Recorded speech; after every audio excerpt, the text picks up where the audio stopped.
بسم اللہ الرحمن الرحیم۔ محرم کو عمر بن سعد نے اپنے لشکر کے قتل ہونے والے فوجیوں کو دفن کیا۔ سید زادوں اور اصحاب کے مبارک جسم کو بے گور و کفن چھوڑ کر ان کے سر نیزوں پر چڑھا کر دربار ابن زیاد کی طرف بڑھنے لگا۔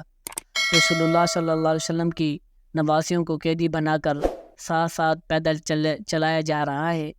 ابن اسیر علامہ ابن جریر طبری روایت نقل کرتے ہیں، ابن سعد نے خلی کو ایک ٹکڑی دی اور وعدے کے مطابق سیدنا امام حسین کا سر بھی دے دیا تھا تاکہ وہ امام حسین کے سر مبارک کو ابن زیاد کی دربار میں لے جا کر پیش کریں اور خوب انعام و اکرام حاصل کر سکے۔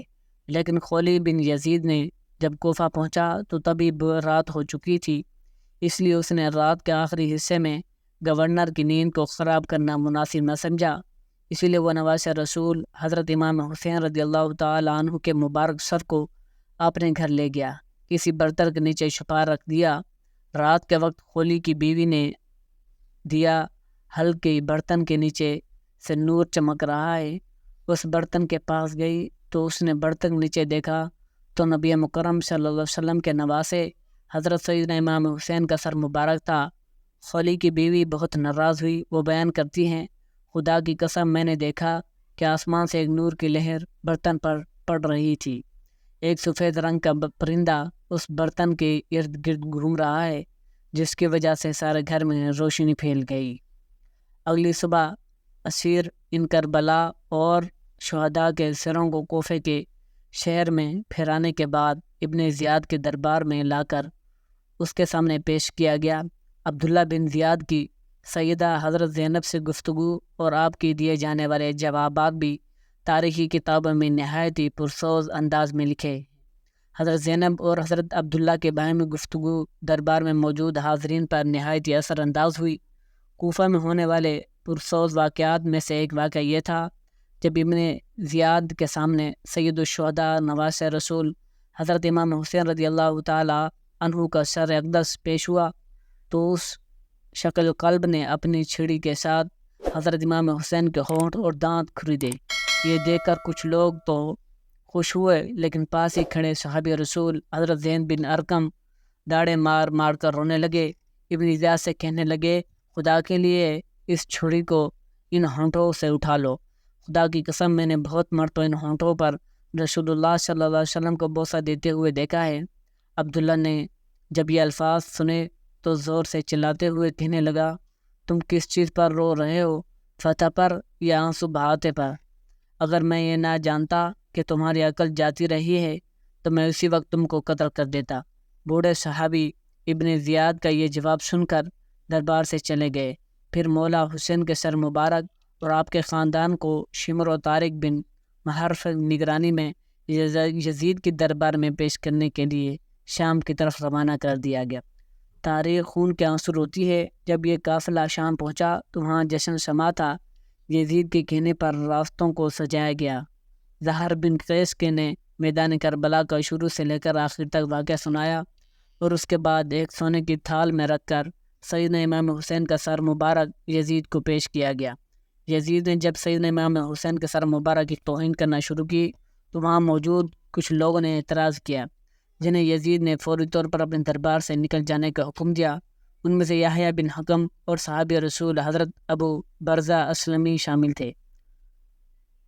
پھر بی بی زینب نے ایک تاریخی ساز خطبہ یزیدی دربار میں دیا، جس سے دربار میں جتنے بھی لوگ جمع تھے سب کے دل لرز اٹھے۔ پھر یزید کے کہنے پر اس قافلے کو قید میں ڈھال دیا گیا۔ آزادی کے بعد جب سید زادیوں کا قافلہ امام زین العابدین کی قیادت میں مدینہ پہنچا تو وہاں پر قیامت کے صغران برپا ہو گئے۔ لوگ نبی مکرم کی نواسیوں کو دیکھ کر داڑے مار کر روئے اور امام زین العابدین کی نظر روضہ رسول صلی اللہ علیہ وسلم پر پڑی تو آپ بس اتنا کہہ سکے، یا رسول اللہ، اپنے نواسے سے کا سلام قبول فرمائیں۔ بس اس کے بعد مدینہ میں ایک نہ تھمنے والا آنسوؤں کا سیلاب آ گیا۔ اب آپ کو بتاتے ہیں شیر خدا کے شیر حضرت امام حسین کا سر مبارک کس نے اور کب دفن کیا۔ حضرت سیدنا امام حسین کے سر مبارک کو دفن کرنے کے متعلق 5 روایات مختلف جگہوں پر ذکر ملتا ہے۔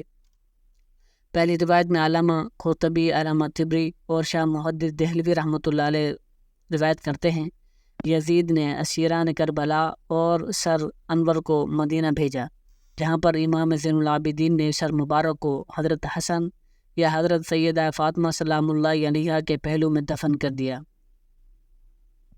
و تاریخ اسلام دوسری روایت میں ابو ریحان البیرونی کہتے ہیں، اسیران کربلا نے 40 روزے کے بعد واپس بلا آ کر سر مبارک جسد مبارک کے ساتھ ملا کر دفن کیا۔ تیسری روایت یہ ہے، یزید کے حکم پر سر امام حسین کو ہر شہر میں لے جایا گیا، اسقلان پہنچا تو وہاں کے امیر نے اسے دفن کر دیا۔ چوتھی روایت یہ ہے، اسقلان میں جب فرنگیوں کی حکومت قائم ہو گئی تو 548 ہجری میں طلحہ بن زریق نائب مصر نے اسقلان سے سر اندر کو لیا اور مصر لے گیا، وہاں اس نے مشہد حسینی بنوا دیا۔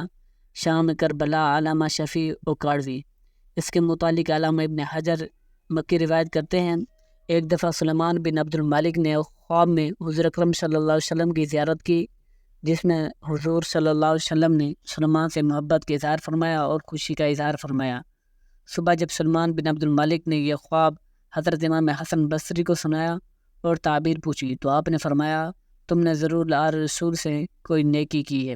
سلمان بن مالک کہنے لگا، مجھے یاد ہے جب میں نواز رسول کے سر اقدس کو یزید کے خزانے والے کمرے میں موجود پایا تو میں نے اس کو سر کو 5 کپڑوں کا کفن دیا اور اپنے ساتھیوں کے ساتھ جنازہ کی نماز ادا کی اور قبر میں دفن کر دیا۔ سلمان بن مالک کے بعد اس کے جانشین عمر بن عبدالعزیز نے سر مبارک کو نکالا اور کربلا لے جا کر خود جسد مبارک کے ساتھ دفن کر دیا۔ ایک روایت یہ ہے، جب منصور ابن جمہور نے شام کی اینٹ سے اینٹ بجا دی اور فاتح بن کر داخل ہوا تو سب سے پہلے یزید کے خزانے دیکھنے گیا، وہاں پر اسے ایک سرخ رنگ کی ٹوکری ملی۔